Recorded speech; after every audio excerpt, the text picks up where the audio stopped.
Singhania Buildcon group presents Jana Gana मन property fest bumper lucky draw के साथ 20 जनवरी से 30 जनवरी तक। हम हैं सिंघानिया बिल्डकॉन।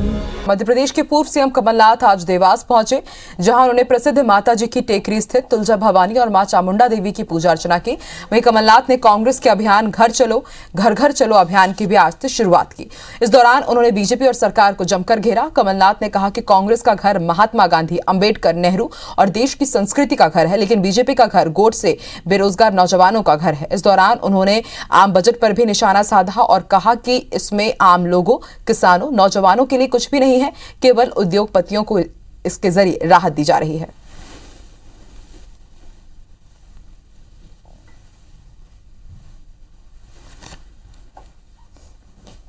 आपने कहा कि भारतीय जनता पार्टी गोडसे की पार्टी है। अभी आपने मंच गोडसे का घर है, आपने बात सही है, यही करते हैं। ये कुछ मुझे साबित करने की बेरोजगारी के बारे में कुछ नहीं है, बजट में कृषि क्षेत्र के बारे में कुछ नहीं है।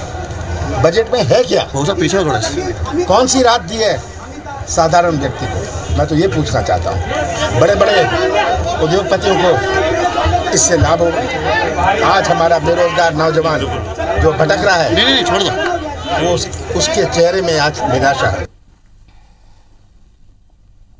और ज्यादा जानकारी के लिए रुख कर लेते हैं भोपाल का। बात करेंगे हमारे सहयोगी सुधीर से, जिस वक्त हमारे साथ लाइव जुड़ चुके हैं। सुधीर, बीजेपी के बूथ विस्तारक अभियान की टक्कर पर कांग्रेस ने आज से शुरुआत कर दी है घर घर चलो अभियान की। देवास से पूर्व सीएम कमलनाथ ने इसकी नींव रखी, लेकिन सबसे बड़ा सवाल ये कि मिशन साल 2023 के लिए कितना असरदार होगा और अगर जमीनी स्तर पर बात करें तो इसका कितना फायदा मिलेगा कांग्रेस को? देखिए, बिल्कुल जो फायदा है और इसका असर कितना होगा, आकांक्षा जी, तो साल 2023 के चुनाव परिणाम ही तय कर पाएंगे कि कांग्रेस का ये अभियान कितना सफल रहा। कांग्रेस अगर सरकार में वापसी आती है तो निश्चित तौर पर इस अभियान की एक बड़ी भूमिका जरूर उसमें नजर आएगी, पर लेकिन इसके लिए कांग्रेस को पूरे शिद्दत के साथ में इस अभियान को अंजाम पर लाना होगा और कांग्रेस का जो टारगेट है कम से कम वो लक्ष्य पूरा करना होगा। फिलहाल अगर बात करें तो आज से इस पूरे अभियान की शुरुआत हुई और फरवरी के पूरे महीने में कांग्रेस के जो कार्यकर्ता और नेता हैं वो घर घर जाकर लोगों को कांग्रेस की रीति नीति से अवगत कराएंगे। इसके अलावा कांग्रेस का जो सदस्यता अभियान चल रहा है, इस बार कांग्रेस ने 60 लाख सदस्य बनाने का लक्ष्य रखा है और एक बड़ा लक्ष्य है। मध्य प्रदेश के अंदर अगर बात की जाए तो बीजेपी के सक्रिय सदस्य जो है वो लगभग जो बतौर कार्यकर्ता के तौर पर सदस्य है वो लगभग 65 लाख के आसपास है। बीजेपी लगातार सत्ता में, उसके बावजूद बीजेपी अगर 65 लाख कार्यकर्ता अभी तक बना पाई है तो कांग्रेस के लिए 60 लाख कार्यकर्ता बनाना अपने आप में एक बड़ी चुनौती होगी। पर लेकिन कांग्रेस के तमाम नेताओं का दावा है कि इस लक्ष्य को आसानी से हासिल कर लिया जाएगा और इस पूरे अभियान के साथ में जो घर घर चलो अभियान है, इसके साथ में सदस्यता अभियान को भी अंजाम दिया जाएगा।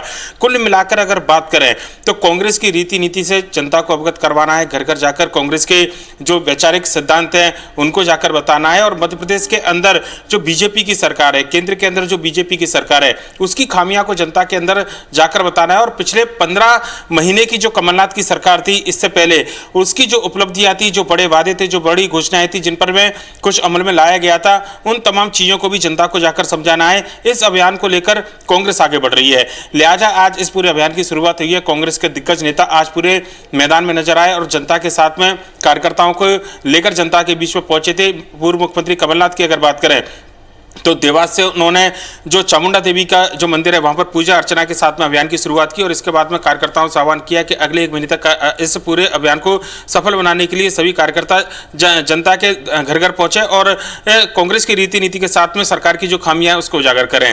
कांग्रेस के दूसरे दिग्गज नेताओं की बात करें तो भोपाल के अंदर पूर्व मंत्री पीसी शर्मा, गुना के अंदर पूर्व मंत्री जयवर्धन सिंह इस पूरे अभियान में आज सड़क पर उतरकर कार्यकर्ताओं की और जनता के बीच में पहुंचे थे। इसके अलावा कांग्रेस के बड़े नेताओं को लगातार इस पूरे अभियान में कांग्रेस जोड़ने की कोशिश कर रही है। कांग्रेस की ये कोशिश है कि मिशन 2023 में अगर सफलता पानी है तो कम से कम 60 लाख कार्यकर्ता जुटाने होंगे। इसके अलावा बूथ स्तर तक कांग्रेस को मजबूत करना होगा और इस अभियान की सफलता कहीं ना कहीं ये निर्भर करेगी कि कांग्रेस 2023 में सरकार में वापसी करें। एक तरीके से अगर इस पूरे अभियान को अगर हम कहें कि 2023 के चुनाव की तैयारियों का आगाज कांग्रेस ने आज से किया है तो कहना गलत नहीं होगा। लिहाजा 2023 तक कांग्रेस परिणाम क्या लेकर आएगी ये बात का परिणाम के बाद जरूर पता लगेगा, पर लेकिन आज से अगले 1 महीने तक कांग्रेस इस अभियान में कितनी सफल होती है ये 2023 के परिणाम में बड़ी भूमिका निभाने वाले हैं। बीजेपी ने जो बूथ विस्तारक अभियान चलाया था उसी तर्ज पर कांग्रेस अब घर घर जाकर लोगों को समझाएगी और कांग्रेस की रीति नीति के साथ में सरकार की खामियों को उजागर करेगी। आकांक्षा जी, शुक्रिया पूरी जानकारी के लिए।